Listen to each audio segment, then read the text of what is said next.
حضرت علی المرتضیٰ فرماتے ہیں سیدہ فاطمہ نے کبھی مجھے کوئی کچھ کہا ہی نہیں، کبھی فرمائش ہی نہیں کی۔ ایک دن بیمار ہو گئی تو کہنے لگی، میں قریب بیٹھا تو میں نے کہا فاطمہ صدیقہ میں تو نے کبھی کچھ نہیں مانگا، اور عزت والے باپ کی عزت والی بیٹی، میرا دل کرتا ہے کوئی فرمائش تو کرنا۔ حضرت فاطمہ کہنے لگی علی اگر ایک انار مل جائے نا، اگر ایک،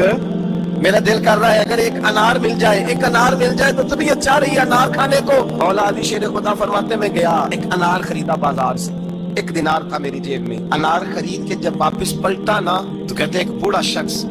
ہونٹوں پہ کمزوری، آپ فرماتے ہیں میرے باپ دادا کی عمر کا، لڑکھڑاتے اس کے ہاتھ اور کہنے لگا علی میں بھوکا ہوں کئی دنوں کا۔ حضرت علی فرماتے ہیں میرے پاس وہ 1 ہی دینار تھا جس کا انار آ گیا، کہتے ہیں میں نے اسی وقت وہ انار نکالا، شخص کے ہاتھ میں رکھا بوجھل قدموں سے، کہتے ہیں جب میں نے اپنا قدم اندر رکھا دروازے کے تو فاطمہ نے میرا اترا ہوا چہرہ دیکھا تو کہنے لگی علی پیسے اللہ کے راستے میں دے آئے ہو، خیرات کر رہے ہو۔ حضرت شیر خدا رضی اللہ تعالیٰ عنہ فرماتے ہیں میں فاطمہ کی طرف دیکھا تو میں